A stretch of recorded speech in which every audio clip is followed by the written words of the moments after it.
오늘 말씀은 마가복음 이 말씀에서 점점 절정으로 치달으고 있습니다. 정말 분위기가 고조가 되고 있죠. 마가가 좋아하는 샌드위치 구조라고 하는 그런 자주 사용하는 그런 구조 속에서 오늘 말씀이 진행이 되고 있습니다. 먼저 1절과 2절에서 대제사장들과 서기관들이 예수님을 어떻게든 죽이려고 흉계를 꾸미고 있고, 또 마지막에 10절과 11절에서 가룟 유다가 예수님을 팔아 넘기려고 하고 있습니다. 이 남자들의 이런 나쁜 짓, 예수님을 죽이려고 하는 이런 행위들 속에서 3절부터 9절 사이에 한 여자의, 정말 가녀린 한 여자의 예수님을 높여드리는 행위를 삽입함으로써 정말 이 남자와 여자, 정말 주류층과 비주류층의 극명한 대조를 이루면서 정말 더 하나님의 높이심을, 하나님의 높아지심을 더 강조를 하고 있습니다. 또 오늘 본문은 상당한 긴장감 속에서 본문이 진행이 되고 있습니다. 바로 앞장인 13장에서 예수님께서 내가 이 성전이 곧 무너지리라, 돌 위에 돌 하나도 남지 않을 것이다 라고 말씀하시고, 또 제자들이 예수님께 그럼 그때가 언제입니까? 여쭤보니까 그날이 곧 다가오니 깨어있으라, 깨어있으라, 깨어있으라 라고 말씀하시면서 점점 그날이 다가오는구나, 가까워지는구나 라는 긴장감 속에서 오늘 본문 14장 말씀을 맞이하고 있습니다. 또 오늘 본문도 14장에서 시작할 때 이틀 후면 유월절이다 라는 말씀으로 점점 곧 무슨 일이 생기겠구나 라고 우리에게 준비를 시키고 있습니다. 점점 긴장을 더해가고 있습니다. 이 유월절 이틀 전이라고 표현을 하고 있는데, 유월절이 어떤 날입니까? 이스라엘 백성들이 출애굽을 하면서 하나님께서 그들을 구원하시고 영원한 자유를 주기 위해서 인도하시는 그날을 기뻐하고 기념하고 기억하기 위해서 주신 날이 바로 유월절입니다. 큰 명절이죠. 근데 이날은 로마 사회에서는 별로 그렇게 달갑지 않았었던 것 같습니다. 특히 이 로마의 귀족층들, 그리고 이들과 협력했던 유대인 제사장 집단들 사이에서는 이 유월절이라는 명절이 그렇게 달갑지 않았었던 것 같습니다. 왜냐하면 이들에게 자유를 주신 그 하나님을 기억하면서, 영원한 그 압제 속에서 구원해 주신 그 하나님을 기억하면서 또 다른 압제를 당하고 있는 그들에게 뭔가 자유를 주실 하나님을 기대하면서 또 그들로부터 그들에 대한 봉기를 생각할 수 있는 분위기가 만들어질 수 있었기 때문에 그들은 별로 좋아하지 않았었던 것 같습니다. 그래서 실제로 요세푸스도 이 유월절에 대한 기록을 남기면서 실제로 이 유월절 기간에 많은 반란이, 밀란이, 폭동이 일어났었다고 그렇게 기록을 하고 있습니다. 이것 때문에 오늘 1절과 2절에서도 대제사장들과 서기관들이 밀란이 일어날까 하노라 하면서 오늘은 하지 말자, 이때는 하지 말자, 명절 기간에는 하지 말자라고 이야기를 하고 있습니다.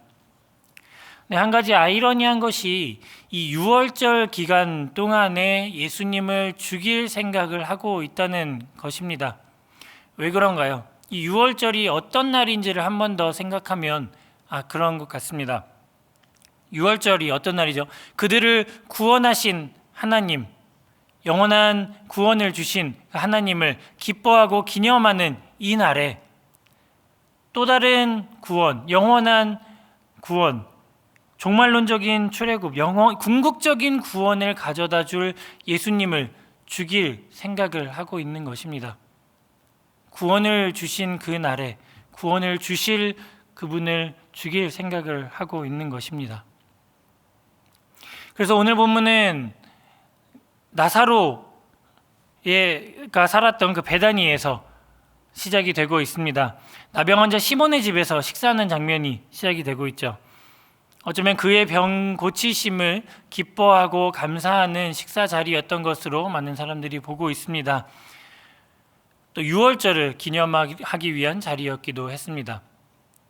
다시 말하면 자신의 죄로 인해서 죽을 수밖에 없었던 죄인이 다시 살리심을 받은 것을 기뻐하고, 또 다시 한번 영원한 구원을 기뻐하기 위해서 그것을 기념하기 위해서 맞은 자리가 바로 오늘 자리입니다. 이때 한 가지 사건이 일어납니다. 어떤 사건이 일어나죠? 3절부터 시작이 되는데, 한 여자가 매우 값진 향유 곧 순전한 나드 한 옥합을 가져와서 그것을 깨뜨려서 예수님의 머리에 붓는 사건이 일어납니다.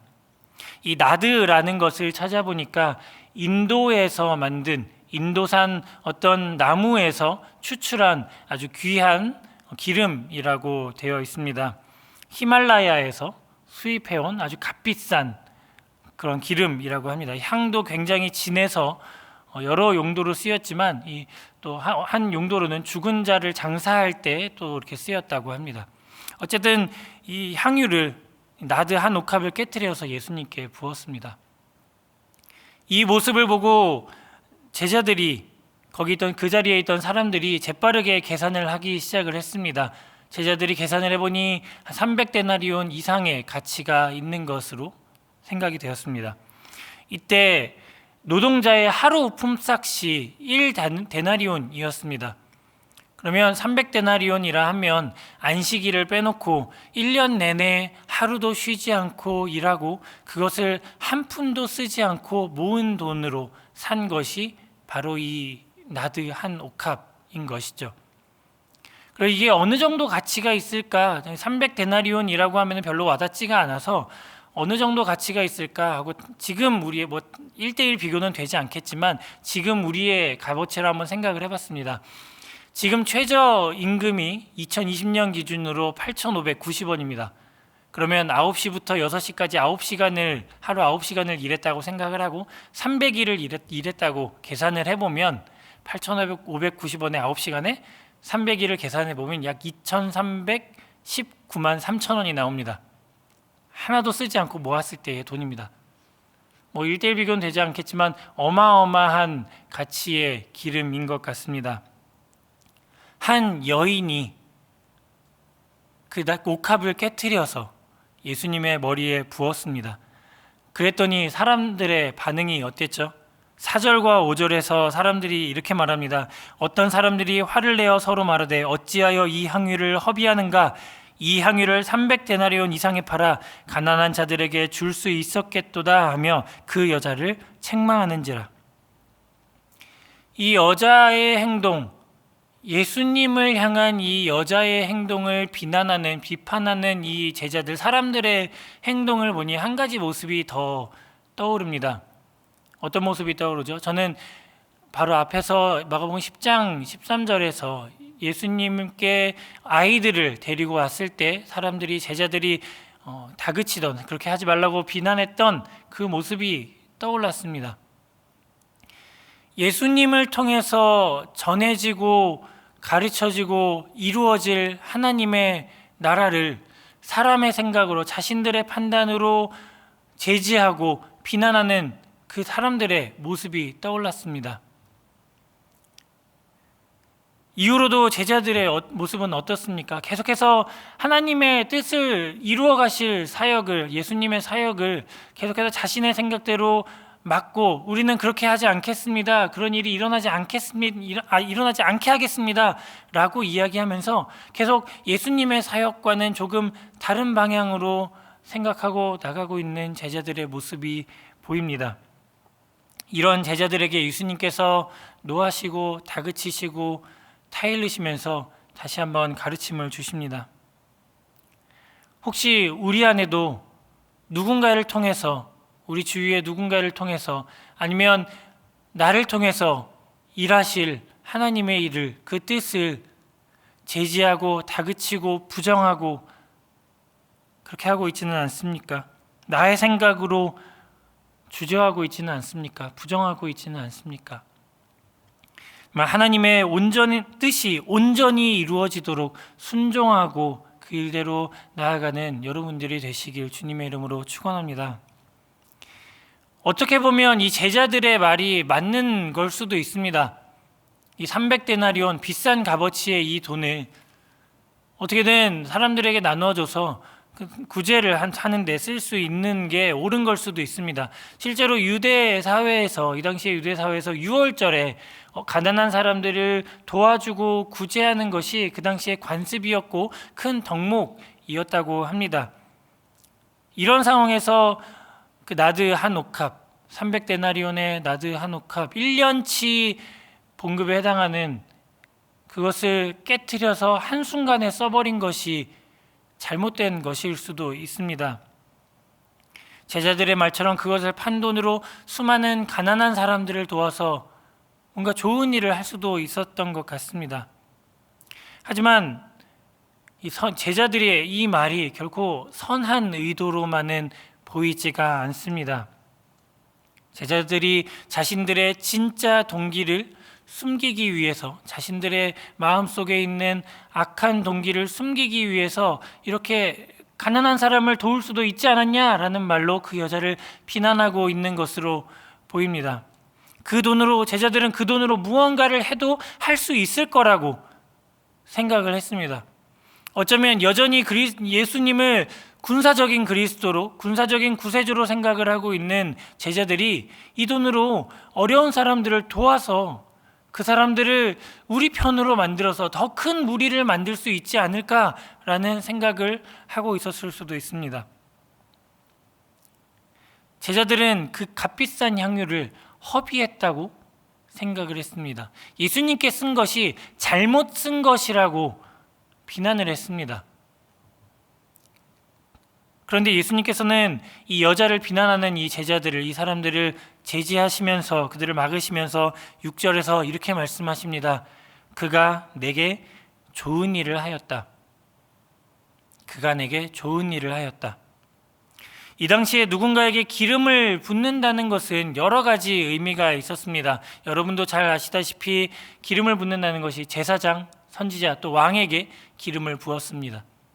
또 집에 손님이 찾아왔을 때, 귀한 손님이 찾아왔을 때 그에게도 기름을 부었다고 합니다. 근데 실제로 이 여자가 어떤 의도로, 어떤 목적을 가지고 예수님께 기름을 부었는지는 우리가 알 수 없지만 예수님께서는 이 여자의 행동을 보시고 그가 내게 좋은 일을 하였다라고 말씀을 하십니다. 기름 부음을 받아야 할 사람에게 제대로 부어서 옳은 일을 했다, 아니면 받아야 할 사람에게 붓지 않거나 받지 말아야 할 사람에게 부었거나 해서 틀린 일을 했다, 이런 옳고 그름의 문제가 아니라 그가 내게 좋은 일을 하였다 라고 말씀을 하셨습니다. 성경에서 말씀하시는 좋은 일, 그 좋은 일을 했다고 말씀하십니다. 성경에서는 좋은 일을 뭐라고 말씀하시죠?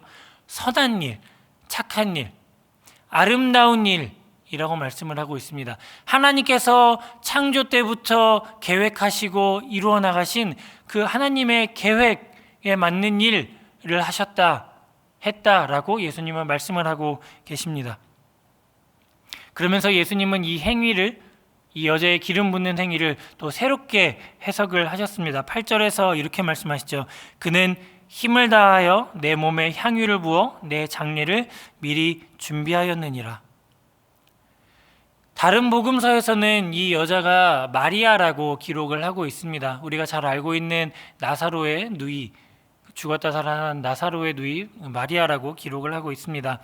이 마리아는 어떤 사람이었습니까? 예수님과 굉장히 성경에 기록되어 있는 그 기록만 봐도 예수님과 상당히 가까운 사이였던 것 같습니다. 예수님께서는 그들을 사랑했다고도 기록을 하셨고, 또 예수님께서 집에 찾아와서 말씀을 전하실 때 예수님의 발치에 누워서, 발치에 기대서 예수님의 말씀을 들었다고 할 정도로 굉장히 가까운 사이였던 것 같습니다. 근데 아무리 이렇게 가까운 가까운 사이였지만 제자들만큼은 그렇게 가까이 지내지 않았던 것 같고, 또 제자들처럼 그렇게 예수님의 가르침을 자주 더 자세하게 듣지는 않았을 것 같습니다. 다시 말하면 제자들만큼 예수님의 죽음과 부활에 대해서 그렇게 자세히 듣지는 못했을 것입니다. 그래서 예수님의 죽음이 임박했다는 걸 제자들만큼 잘 알지는 못했겠죠. 그래서 정말 이 여자가 예수님의 장례를 위해서 미리 준비하면서 예수님의 죽음을 미리 준비해서 기름을 부었는지는 우리는 알 수가 없습니다. 정말 여자의 의도가 그거였는지는 알 수가 없습니다. 이 여자가 어떤 의도를 가지고 어떤 마음을 가지고 있었는지 예수님은 아셨겠지만 예수님은 이 행위를 다시 한번 해석을 하셨습니다. 자신의 장례를 미리 준비하는 것으로 해석을 하셨습니다. 예수님은 그것을 그리스도, 구세주, 메시아, 참 메시아를 위한 기름 부음으로 해석을 하셨습니다. 또 한 가지는 요한복음에서는 이 마리아가 자신의 머리를 풀어서 예수님의 발을 닦았다고 기록을 하고 있습니다. 근데 여러분도 잘 아시겠지만 유대인 여자들, 이 당시 중동의 여자들은 머리를 꽁꽁 싸매고 다닙니다. 아무 데서나 그렇게 머리를 풀고 하지를 않습니다. 근데 여자가 머리를 풀었다는 것은 어떤 의미가 있을까요? 민수기 5장에 보면 여자가 머리를 풀을 때가 어떤 때인지 기록을 하고 있습니다. 바로 자신의 죄를 고백할 때 여인들이 머리를 풀었다고 민수기 5장에서 기록을 하고 있습니다. 이 여인은 예수님의 발 아래 엎드려서 자신의 죄인됨을 철저히 고백하고 있는 것입니다. 예수님은 이 여자가 자신의 죄인됨을 고백하고 또 그 고백을 받아주시고 예수님을 참 메시아로 인정하는 자신의 신앙을 고백하는 그 신앙인 고백을 받아주고 계십니다. 오직 예수님께 집중한 이 여자의 행동을 좋은 일, 선한 일, 하나님께서 원하시는 아름다운 일을 했다라고, 하나님의 뜻에 합당한 일을 했다고 말씀을 하셨습니다.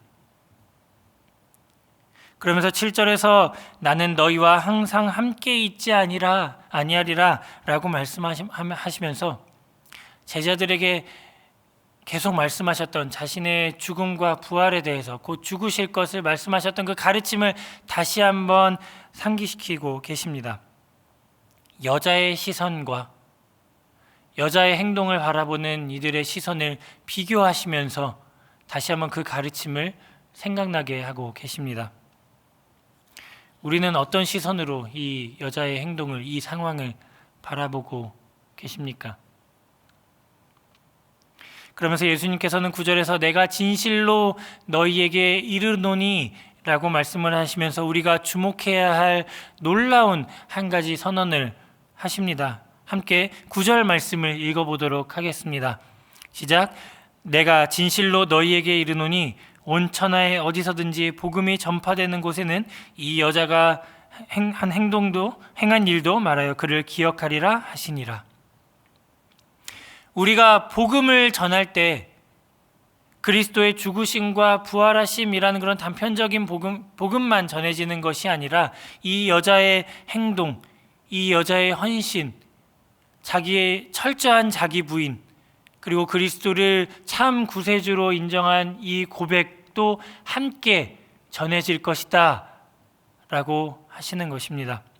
하지만 중요한 것은 이 여자는 여전히 익명으로 남아있는 것입니다.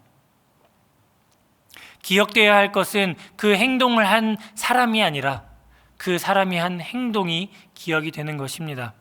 그 안에 담긴 철저한 자기 부인과 신앙 고백이 복음과 함께 전해질 것이다 라고 주님께서는 말씀하고 계십니다. 오늘 말씀을 정리하도록 하겠습니다. 삶에서 철저한 자기 부인을 통해서 그리스도를 메시아로 인정하고 바르게 받아서 그분을 선포해서 주님 앞에서 옳은 일, 주님 앞에서 선한 일, 하나님께서 원하시는 하나님께서 뜻하신 아름다운 일을 행했다고 칭찬받는 그런 성도님들이 되시기 바랍니다. 그래서 그 복음이 선포될 때 요한복음 12장 3절에서는 이렇게 말씀을 하고 있습니다. 이 사건 뒤에 이렇게 기록을 하고 있습니다. 그 향유 냄새가 온 집안에 가득했다라고 표현을 하고 있습니다. 그래서 이 말씀처럼 정말 내가 아닌, 하나님을 전하는, 복음을 전하는 내가 아닌 여러분의 아름다운 섬김이 여러분의 철저한 자기 부인과 신앙 고백이, 그 아름다운 향기가, 그리스도의 향기가 온 세상에 아름답게 펼쳐지는 오늘 하루를 살아가시고 또 그렇게 살아가시는 여러분들이 되시기를 주님의 이름으로 축원합니다. 함께 말씀을 기억하면서 기도하도록 하겠습니다. 기도하실 때에 정말 주님의 뜻을 따라서 하나님께서 원하시는 아름다운 그 행위를 하면서, 행동을 하면서 그리스도의 향기를 퍼뜨리면서 살아가는 우리가 될 수 있게 해달라고 기도하시고, 또 각자의 기도 제목을 갖고 기도하도록 하겠습니다. 또 오늘 하루 주님께서 주시는 은혜로 살아갈 수 있게 해달라고 함께 기도하도록 하겠습니다. 기도합니다. 사랑과 은혜가 충만하신 하나님 아버지, 감사합니다.